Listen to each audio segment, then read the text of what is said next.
राधे दोस्तों, स्वागत है आज एक नए वीडियो में। आज की इस वीडियो में हम बात करेंगे सीए फाउंडेशन दिसंबर 2023 के स्टूडेंट के रिगार्डिंग कि किस तरह से वो सब्जेक्ट वाइज चारों पेपर का तैयारी कर सकते हैं। पूरा फुल हम चैप्टर वाइज इसमें बताएंगे कौन सा चैप्टर ज़्यादा इंपॉर्टेंट होने वाला है, कौन सा चैप्टर कितना मार्क्स का बजट कितना मार्क्स कैरी करने वाला है। तो सारा इन्फॉर्मेशन हम पूरा डीप क्लियर करेंगे, ठीक है। तो वीडियो को बिल्कुल भी स्किप नहीं करना, पूरा लास्ट तक वीडियो देखें। जो भी सीए फाउंडेशन के स्टूडेंट हैं, बिल्कुल हम इस वीडियो में आपको पास होने तक का पूरा क्राइटेरिया बताएंगे, ठीक है। तो जितने भी स्टूडेंट अभी चैनल को हमारा सब्सक्राइब नहीं किए तो क्या कर रहे हो यार, पूरा फ्री, इसमें कुछ आपको लगता नहीं है, पूरा फ्री कंटेंट हम प्रोवाइड करते हैं। तो फटाफट चैनल को सब्सक्राइब करें, वीडियो को लाइक करें, अपने दोस्त को भेजे लिंक बोले सब्सक्राइब करने के लिए। तो आइए वीडियो हम आगे बढ़ते हैं।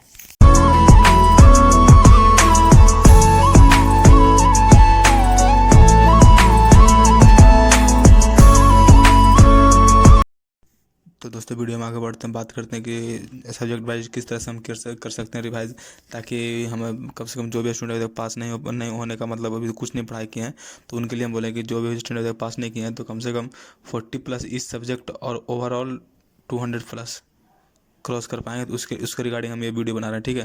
तो जो भी स्टूडेंट अभी तक नहीं पढ़े हैं तो वीडियो उनके लिए होने वाला है। तो इसमें हम तीनों पेपर के स्टूडेंट हम बात करेंगे कि किस तरह से ये तो वो अकाउंट्स का पेपर हो, या तो फिर लॉ का पेपर हो, या फिर वो इकोनॉमिक्स का पेपर हो, या फिर मैथ स्टैट्स एलआर का पेपर हो, तो उसी के रिगार्डिंग बात करेंगे। सबसे पहले हम पहला पेपर की बात करते हैं, जो कि हमारा अकाउंट्स होने वाला पहला पेपर, ठीक है। तो पहला पेपर के बारे में बात करेंगे, इसमें इसमें क्या हम क्राइटेरिया रहेगा, क्या हमारा चैप्टर रहेगा, क्या हम किस तरह से कर सकते हैं, वो सारा चीज़ बताएंगे, ठीक है। उसको अगर डाउट्स रहेगा तो आप हमें कमेंट बॉक्स में कमेंट करके, या फिर हमारे इसी पे चैनल का लिंक है, इंस्टाग्राम का लिंक है, इंस्टाग्राम पर मैसेज करके हमसे पूछ सकते हैं, ठीक है। टेलीग्राम पर मैसेज करके पूछ सकते हैं, ठीक है। तो इसमें हम अकाउंट्स मतलब क्या है, अकाउंट्स एक प्रैक्टिकल पेपर है, ठीक है। अकाउंट्स हो गया या फिर लॉ गया, ये दोनों प्रैक्टिकल पेपर है। तो प्रैक्टिकल पेपर के लिए आपको प्रिपरेशन करने के लिए, ठीक है। देखो लास्ट 40 दिन बच रहा है, ठीक है। दिवाली खत्म हो गया, छठ खत्म हो गया, दशहरा खत्म हो गया, साथ ही खत्म हो गया, ठीक है। अब कोई फेस्टिवल नहीं, अब सिर्फ सीए फाउंडेशन वाला स्टूडेंट के लिए सिर्फ एक फेस्टिवल है, उनका एग्जाम, ठीक है। अभी कोई फेस्टिवल नहीं है, सीए फाउंडेशन का स्टूडेंट के लिए सिर्फ एग्जाम एक ही फेस्टिवल है, ठीक है। तो इस पर फोकस करना, ठीक है। एनी हाउ इस बार क्लियर करना है, नहीं तो अगला बार नया सिलेबस है, सब कुछ हो जाएगा, ठीक है। तो उसके लिए ये वीडियो हम बना रहे हैं, ठीक है। जो भी स्टूडेंट अभी तक नहीं पास हुए उनके लिए, ठीक है। तो जो नहीं पढ़े हो तो उसको 2000 एनी हाउ 200 नंबर लाना है, ठीक है। तो ये प्रैक्टिकल पेपर है, इससे तुम भाग नहीं सकते हो, ठीक है। प्रैक्टिकल पेपर भाग नहीं सकते हो, मतलब तुमको लिख के प्रैक्टिस करना ही पड़ेगा दोनों पेपर में। ये तो वो अकाउंट्स के बारे में बात कर ले हम, या तो लॉ के बारे में बात कर ले, ठीक है, दोनों में, ठीक है। तो इससे पहले लिखने का प्रैक्टिस करें, तो चलो चैप्टर हम तुम्हारे को बता देते हैं, ठीक है। ये चैप्टर किस तरह से क्लियर किया जा सकता है, और कौन कौन से किस तरह से क्लियर करना है उसके लिए, ठीक है। तो इसमें सबसे पहले जो शॉर्टकट चैप्टर, जो छोटा छोटा चैप्टर आता है ना, वो एडिट, देखो जो छोटा छोटा चैप्टर तुरंत क्लियर कर, तो एडिट, ठीक है। इसे 1 नंबर का पूछा जाता है, ठीक है। अकाउंट करेंट, ठीक है। अकाउंट करेंट, ठीक है। एडिट हो गया, अकाउंट करेंट हो गया, शेयर कैपिटल हो गया, शेयर कैपिटल शेयर कैपिटल हो गया। फिर इसमें फिर रेक्टिफिकेशन ऑफ इरर, ठीक है। ये सब मतलब छोटा छोटा चैप्टर है, और ज़्यादा मतलब कभी अकाउंट करंट 10 नंबर का पूछता है, कभी एडिटी 6 नंबर का पूछता है, कभी एडिटी 5 नंबर का पूछता है, कभी अकाउंट करंट 5 नंबर का पूछता है, कभी शेयर कैपिटल का क्वेश्चन 10 नंबर का पूछता है, कभी रेक्टिफिकेशन ऑफ 6 नंबर का पूछता है, मैंने इस तरह से करके पूछता है, ठीक है। तो फिर इसमें फिर डिप्रिसिएशन, ठीक है। ये सब मस्त इंपॉर्टेंट चैप्टर है कि डेली एक बार बोले ठेठ हिंदी में कि सदाबहार वाला टॉपिक, ठीक है। ये सब सदाबहार मन के नहीं हो, ये सब पूछना, ठीक है। फिर बैंक रिकन्सिलेशन स्टेटमेंट, ठीक है। पेन पेपर लेके निकलो, ठीक है, निकाल लो, ठीक है। जो भी तुम्हें इंपॉर्टेंट यहाँ पर लग रहा है, ठीक है, नोट करते जाना, ठीक है। वो तो तुम्हारे लिए, ठीक है। बीआरएस हो गया, ठीक है। फिर फाइनल अकाउंट, ठीक है। फाइनल अकाउंट देखो, तुमको बता देते हैं कि इसमें 7 से 8 इलस्ट्रेशन तुम्हारे बुक में, ठीक है। मुश्किल से 12-13 होगा, दूसरा यूनिट में होगा, ठीक है। फाइनल अकाउंट का टॉपिक, ठीक है। दोनों यूनिट क्लियर करो, बहुत आसान है, ठीक है। फाइनल अकाउंट तो अब फाइनल अकाउंट जब क्लियर होगा, उसी के साथ साथ जब इतना तुम क्लियर करो ना, उसको छोड़ो, इतना तुम जब क्लियर कर लोगे ना, इतना क्लियर कर लोगे तो मतलब तुम्हारा आसान, देखो इसमें कम से कम तो तुम्हारे को मतलब इसमें कम से कम तुम्हारा 30 नंबर 40 नंबर के आसपास इसमें निकल जाएगा, ठीक है। आराम से 40 नंबर के आसपास तुमको निकल जाएगा इसमें, ठीक है। तो इसको क्लियर करने के बाद तुमको हम बताते हैं एक और तरीका, ठीक है। इसमें से तुम किस तरह से क्लियर करोगे, जो ठीक है, इधर इधर हम स्क्रॉल करते हैं, ठीक है। तो इसको क्लियर करने के बाद, ठीक है, ये तो हम तुमको नॉर्मल बता दें टॉपिक जिससे ज़्यादा बार पूछा जाता है, ठीक है। इसके अलावा तुमने जो पढ़ा उसके लिए बताते हैं तुमको क्या करना है, ठीक है। पहला तो है ये राइटिंग प्रैक्टिस, ठीक है। राइटिंग प्रैक्टिस, ठीक है। दूसरा है कि देखो लास्ट 40 डेज है, तो तुमको कम से कम कम से कम तो 200 घंटा पूरा करना पड़ेगा, ठीक है। 200 घंटा पूरा करोगे तो तुमको कोई भी मतलब फेल नहीं कर सकता, ठीक है। हाँ लेकिन बशर्ते पढ़ोगे, मतलब मेहनत से पढ़ोगे, तो फोकस नहीं करना, मतलब नहीं करना, फोकसबाजी नहीं करना, बढ़िया से मेहनत से पढ़ोगे, दिखावा नहीं करना, तो 200 घंटा पढ़ोगे तो अपना क्लियर करोगे तो तुमको हो सकता है, ठीक है।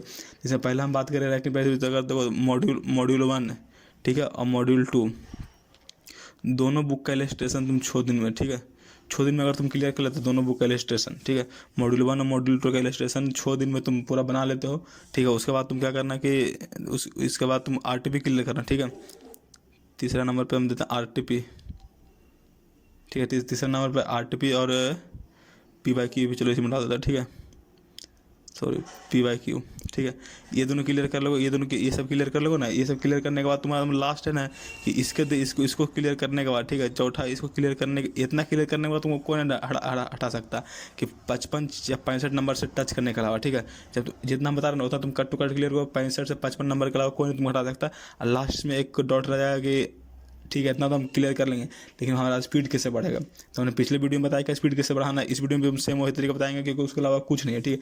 तो स्पीड बढ़ाने का सबसे बढ़िया तरीका तुम्हारे लिए क्या है कि एम टिप सॉल्व करो या फिर तुम टेस्ट दे लो, दोनों में से कोई एक काम कर लो, ठीक है। MTP दे लो या तो टेस्ट दे लो। MTP ऐसे का ऑफिशियल साइट पे अपलोड है, 4-5 MTP अपलोड है, ठीक है। तुम वहाँ जाके MTP क्लियर कर लो, ठीक है। तो ये हो गया पहले पेपर नंबर 1 के लिए, ठीक है। अब पेपर नंबर 2 के बारे में बात करते हैं इसमें। जो पेपर नंबर 2 है क्या है, लॉ, और क्या है, पेपर नंबर 2 में लॉ है और BCR है, ठीक है। देखो इसका भी बहुत मस्त एक मतलब कहानी देखो दिखाते हैं, लॉ और BCR का, ठीक है, लॉ और BCR का, ठीक है। वीडियो थोड़ा लंबा हुआ, ठीक है, इसलिए 1.5x पे देख लो, ठीक है। इसमें ज़्यादा नहीं देखो। BCR भी क्या प्रैक्टिकल टॉपिक है, ठीक है। प्रैक्टिकल टॉपिक मतलब प्रैक्टिस में ज़्यादा लिखना ज़्यादा होता है, तो इसमें तुमको देखो आसानी होगा किस तरह से कौन कौन से चैप्टर पढ़ने का, ठीक है। पहले तो लॉ के बारे में बात कर लेते, ठीक है। तो लॉ का पहला हम बता रहे हैं चैप्टर नंबर 5 है इसमें। तो इंडियन कॉन्ट्रैक्ट नहीं, सॉरी, इंडियन कॉन्ट्रैक्ट एक्ट नहीं, द कंपनीज एक्ट है, ठीक है, द कंपनीज एक्ट 2013, ठीक है। ये बिल्कुल 1 यूनिट है, बहुत मतलब थोड़ा सा ठीक है, मतलब क्लियर कर सकते हो, ठीक है, आसानी से क्लियर कर, इसको क्लियर करना, ठीक है। इससे भी क्वेश्चन पूछ जाता है, ठीक है। ये पहले इसको क्लियर करो, ठीक है, फिर दूसरा में फिर जब ये क्लियर करो तो फिर इंडियन कॉन्ट्रैक्ट एक्ट क्लियर करना, ठीक है। इंडियन कॉन्ट्रैक्ट एक्ट क्लियर करना। इसमें भी बहुत सारे टॉपिक होते हैं, ठीक है। इंडियन कॉन्ट्रैक्ट एक्ट में नेचर ऑफ कॉन्ट्रैक्ट एक्ट है, ठीक है, कंसाइनमेंट है, ठीक है, फिर ये कंसाइनमेंट है, फिर कंडीशन एंड वारंटी वाला है, फिर ठीक है, क्वासी कॉन्ट्रैक्ट है, ठीक है। ये सब क्लियर करो, इसमें ज़्यादा इंपॉर्टेंट है, ठीक है। फिर तीसरा हम इसमें बात करते हैं सोगा, ठीक है। सोगा पहले भी हम बताते हैं कि सोगा सही होगा, तो सोगा सही होगा भाई, याद रखना, ठीक है। सोगा में हम इसमें बात करते हैं कौन कौन से चैप्टर जो इंपॉर्टेंट तुम्हारे लिए होने वाला है। तो इसमें जो सोगा में जो चैप्टर तुम्हारे लिए इंपॉर्टेंट हो रहा हो, ठीक है, अनपेड सेलर, ठीक है, अनपेड सेलर इंपॉर्टेंट इसमें से पूछा जाता है, ठीक है। फिर कंडीशन एंड वारंटी वाला होंगे, तो ठीक है, ट्रांसफर ऑफ ऑनरशिप ये इंपॉर्टेंट है, ठीक है, ट्रांसफर ऑफ ऑनरशिप इंपॉर्टेंट है, ठीक है। तो ये हो गया लॉ के लिए, ठीक है। इसमें देखो तुम्हारे को बात करते हैं BCR में, ठीक है। डेली तुम 1 घंटा भी BCR को पढ़ते हो ना, डेली भी 1 घंटा, तो तुमको 30 नंबर लाने से कोई नहीं रोक सकता, ठीक है। डेली 1 घंटा तुम BCR पढ़ते हो, 30 नंबर लाने से तुमको कोई नहीं रोक सकता। और ये इतना तुम क्लियर कर लो तो तुमको 40 नंबर से कोई नहीं रोक सकता, ठीक है। तो 40 और 30 कितना हो गया, 70 नंबर। तो हो गया लॉ में तुम्हारे लिए बढ़िया, ठीक है। तो लॉ देखो तुम्हारे यहाँ पे क्लियर है, ठीक है। तुम इस तरह से पढ़ो तो लॉ तुम्हारा क्लियर होगा, ठीक है। तीसरा पेपर हम यहाँ पे बात करते हैं, तीसरा पेपर है मैथ स्टैट्स LR, ठीक है। लिखते जाना, ठीक है। जो बात हम करेंगे यहाँ पे हम टोटल लिख नहीं पाएंगे, ठीक है, क्योंकि हमारे पास पेन नहीं है, तो लिखने में थोड़ा प्रॉब्लम होता है, सिर्फ इसी कारण वीडियो भी थोड़ा लंबा हो जाएगा, ठीक है। तो तुम फटाफट लिखते जाना, हम बोलते जाएंगे, ठीक है। तो मैथ स्टैट्स LR के बारे में बात करें तो पहले जो लॉजिकल रीजनिंग है हमारे पास, ठीक है, लॉजिकल रीजनिंग 20 नंबर के, 20 नंबर से तुमको 18 नंबर से कोई नहीं रोक सकता है, ठीक है, क्योंकि इसका तुम रिवीजन तगड़ा करो, ठीक है, मैथ स्टैट्स LR का, ठीक है। इसमें इंपॉर्टेंट चैप्टर के बारे में हम बात करें तो measure of central tendency and dispersion, ठीक है, 1 मिनट पेन लेने दो, हाँ। जिसमें पहला measure of central tendency and dispersion, ठीक है। ये बहुत इंपॉर्टेंट चैप्टर है, बहुत आसान चैप्टर, ठीक है। Measure of central tendency and dispersion हो गया, ठीक है। अब कोरिलेशन एंड रिग्रेशन हो गया इसमें, ठीक है, दूसरा चैप्टर। ये सब इंपॉर्टेंट चैप्टर। फिर तीसरा और आसान चैप्टर है, ठीक है, इसलिए हम बता रहे हैं इंपॉर्टेंट आसान है, इसलिए तुम 40 दिन में क्लियर कर सकते हो, ठीक है। अगर तुमको पास करने का कंडीशन है, तुम 250 घंटा या 200 घंटा पढ़ने के लिए तैयार होता हो, ठीक है। फिर इंडेक्स नंबर है, ठीक है, इंडेक्स नंबर क्लियर करना। फिर स्टैटिकल डिस्पर्सन ऑफ डाटा है, ये क्लियर करो। फिर ratio proportion index number clear करो। लास्ट में time value of money clear करो, ठीक है। और सबके लास्ट में MTP या टेस्ट देना, ठीक है, MTP या टेस्ट, 2-3 टेस्ट MTP ICAI को भी साइट पे अपलोड है, ठीक है। तो देखो इसमें पहले बताया था, देखो measure of central tendency and dispersion, ठीक है, और कोरिलेशन एंड रिग्रेशन और इंडेक्स नंबर और स्टैटिकल डिस्पर्सन डाटा, ये स्टैटिस्टिक्स का चारों चैप्टर मिला के 30 से 35 नंबर का पूछेगा, ठीक है। 30 नंबर मान लेते हैं, ठीक है, 30 नंबर से और प्लस 20 नंबर, ठीक है। और उसके बाद फिर नीचे हम बोलते हैं टाइम वैल्यू एंड मनी और रेशियो एंड प्रपोर्शन एंड मिला के 20 नंबर का हो गया। तो हो गया 30 50 और 70 नंबर यहाँ पे मैथ में क्लियर तुम्हारा हो गया, हो ना 70 नंबर क्लियर। 30 नंबर स्टैटिक से और 20 नंबर लॉजिकल रीजनिंग से और 20 नंबर यहाँ से, तो हो गया ना 70 नंबर तुम्हारा क्लियर यहाँ पे। ये सब इंपॉर्टेंट चैप्टर है और हल्का चैप्टर है, ठीक है, यहाँ से तुम निकल सकते हो, ठीक है। पेपर नंबर लास्ट और लास्ट बात करें पेपर नंबर चौथा, वो इकोनॉमिक्स और BCK के बारे में। इकोनॉमिक्स और BCK के बारे में बात करें तो सबसे पहले हम इसमें बात करेंगे इकोनॉमिक्स के बारे में, ठीक है। तो इकोनॉमिक्स का इनफ है, ठीक है, इकोनॉमिक्स सबसे हल्का चैप्टर है, ठीक है, मानते हैं, लेकिन बहुत सारे इसमें भी फेल हो जाते हैं, ठीक है। तो उनके लिए कोई टेंशन नहीं है, वो भी इस बार पास हो जाएंगे जो मेरा स्ट्रैटेजी अपनाएंगे। तुमको अगर तुम कुछ नहीं पढ़ा तो एक काम करना, जितना भी इकोनॉमिक्स का चैप्टर है ना, उसका स्टडी मटेरियल है ना, उसका एक्सरसाइज का जो क्वेश्चन है, ठीक है, उसका एक्सरसाइज का क्वेश्चन है सारा तुम कंठस्थ कर लो, ठीक है। उससे फालतू तुम्हारा कुछ नहीं आने वाला, ठीक है।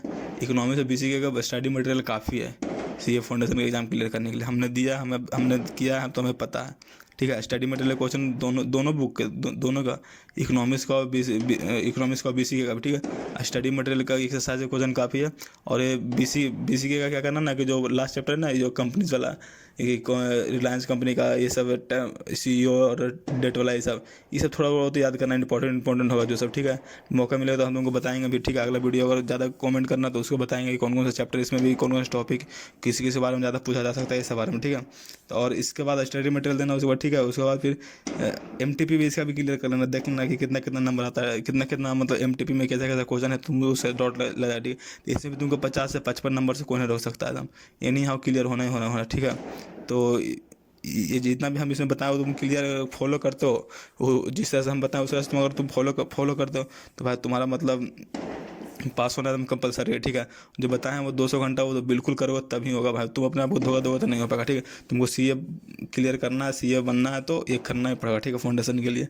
तो ये था वीडियो पसंद आता है चैनल को सब्सक्राइब करें, वीडियो को लाइक करें और अपने दोस्त के पास भेजें, और मिलते हैं किसी और नए वीडियो में।